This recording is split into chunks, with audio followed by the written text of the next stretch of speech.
I'm Maureen McGuire in for Kevin Doran. Tonight on Fox Rochester News First to 10, we are talking snow and cold. Scott? Yeah, you're right about that. It is both out there tonight, and the snowy part is happening in northwest Monroe County, northern Orleans with lake effect. We'll give you the latest pictures and how much snow we expect from there coming up in the forecast. Maureen? The search for a missing Webster man comes to a sad end. We've got details. Sentencing day for Bobby Kugler, nearly 1 year after her 4 children died in a house fire. And on a cold winter night, a look ahead to summer. Find out some of the headliners for this year's Jazz Festival. From WUHF TV, this is Fox Rochester News First at 10 in high definition. Good evening. The big story tonight is the bitter cold. Combine that with lake effect, and some of us could get several more inches of snow by the time the night's over.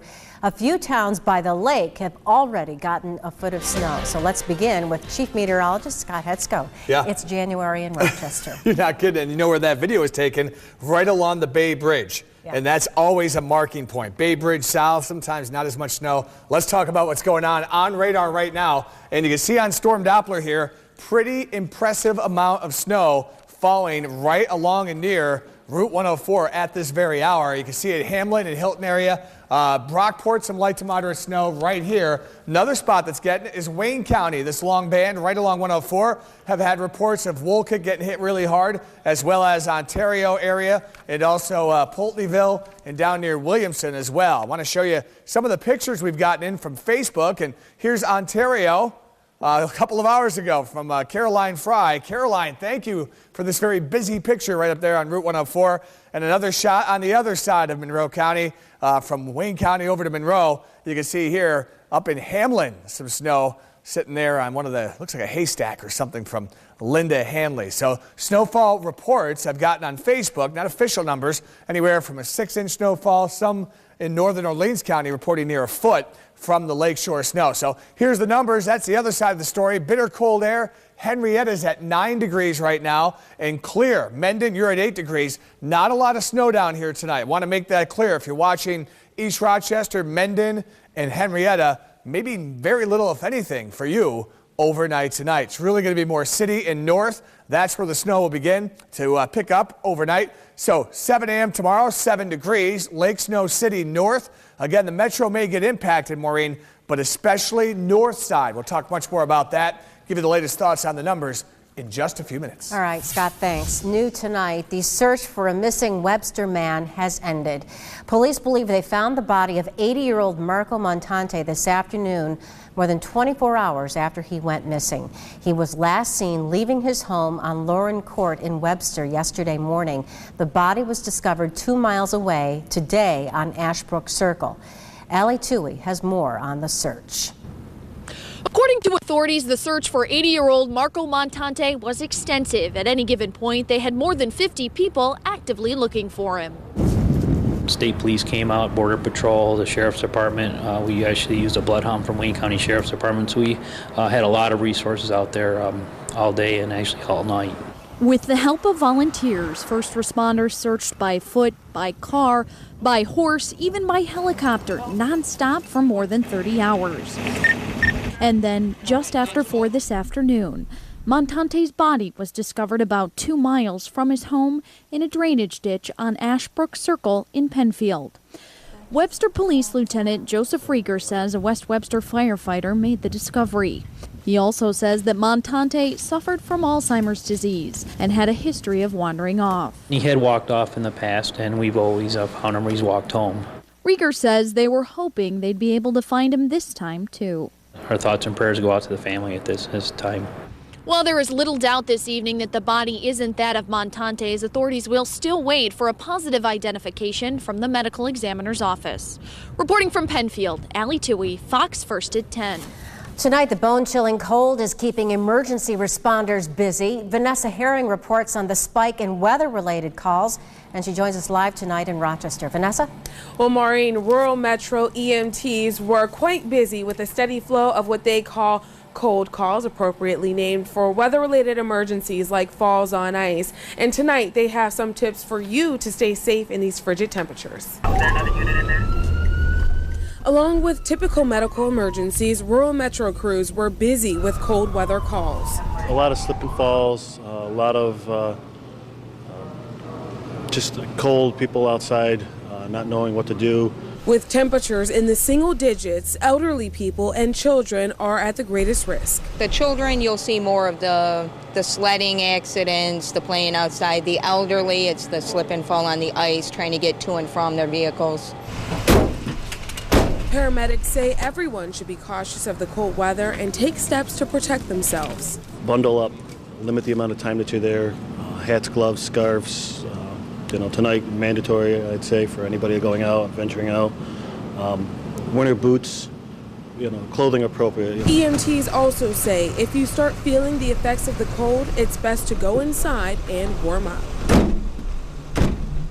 EMTs say some signs that you spent too much time out in the cold are loss of feeling in your fingers, your toes, your nose, and your ears. If you feel that loss of feeling, you should go inside and get warm. They say if it's extreme and it doesn't start to hurt anymore, you should definitely seek medical attention. Reporting live in Rochester, Vanessa Herring, Fox First at 10.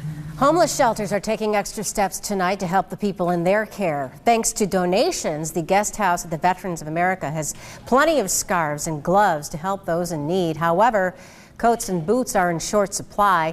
The shelter director says while some people can find ways to make do without gloves and scarves, for example, it's nearly impossible to stay warm in this kind of weather without those essentials. If you would like to make a donation or if you're in need of VOA services, head to rochesterhomepage.net and click on this story. A lot of tears shed today at the sentencing of Bobby Kugler. The Rochester woman will spend 7 to 15 years in prison for the house fire that killed her 4 children last year. Caroline Tucker reports from the Hall of Justice. Giovanni DeLorme and Walt Queries Evans walked away from the Grape Street fire scarred. They lost their best friends in the flames, and Bobby Kugler lost 4 of her children. Her kids are gone. My grandkids are gone. She will pay daily. She will now serve 7 to 15 years in prison. I don't believe that this court nor anyone else can do as much to her as she's doing to herself by killing those kids. I mean, you saw her reaction today. She's never going to be the same person. The teens showed their scars to the judge. Kugler apologized for hurting them, saying she did not mean for any of it to happen. In December, she told the court she was drunk and took anxiety pills when she lit a photo on fire in a bedroom. The judge said it was a tragedy, not an accident, caused by self-indulgent behavior.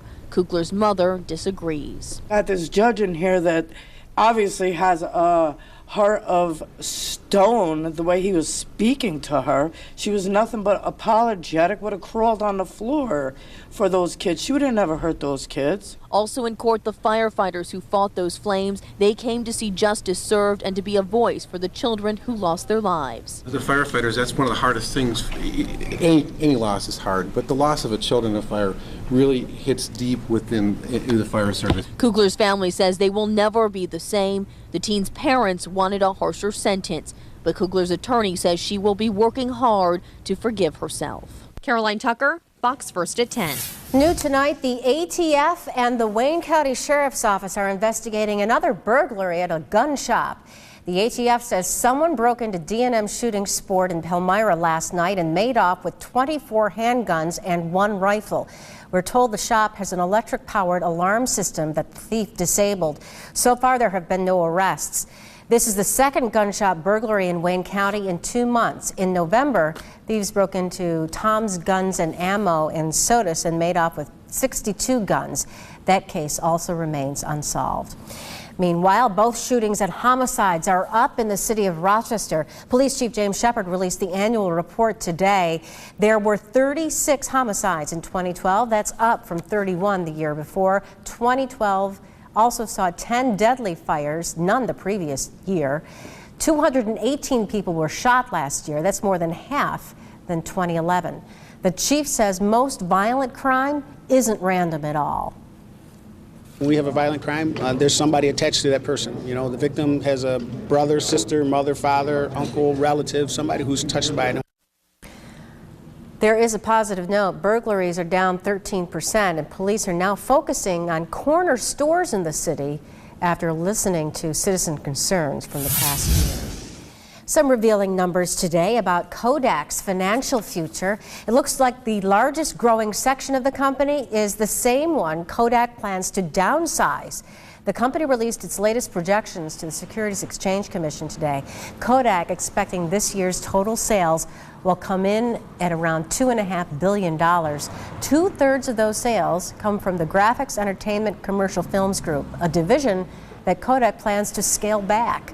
Most of the remainder of the company's projected sales will likely come from Kodak's Digital Print Enterprise Group. Kodak expects that part of the company to triple by 2017. Big boost tonight in the effort to build a skate park along the Genesee River downtown. Rochester City Council approved $50,000 in funding for the Rochester Skate Park. This is a mock-up of the park. It would be built along the Genesee River under the Frederick Douglass Susan B. Anthony Bridge. This is a project that's been in the works for 4 years now. It will cost about $2.5 million. Organizers have raised $80,000. That they got their extra $50,000 tonight from City Council, and they hope to begin construction in 2015. Well, the lineup is shaping up for this year's Xerox Rochester International Jazz Festival. Here's a look at 5 headliners this year. Willie Nelson, Pink Martini, David Byrne and St. Vincent, Roger Hodgson, the voice of Supertramp, Bob James and David Sanborn. The 12th Annual Jazz Festival will be June 21st through the 29th. It's a 9-day festival. It will showcase more than 1,000 artists, and tickets will go on sale this Friday. Coming up on Fox, how would you react in a crisis situation involving a gun? What you can learn in this class may save your life. In sports, the Bills brass scout talent down south. But first, gunfire erupting on a college campus in Texas. You're watching Kevin Doran, Chief Meteorologist Scott Hetzko, Sports Director John Kutchko. This is Fox Rochester News, first at 10 in high definition.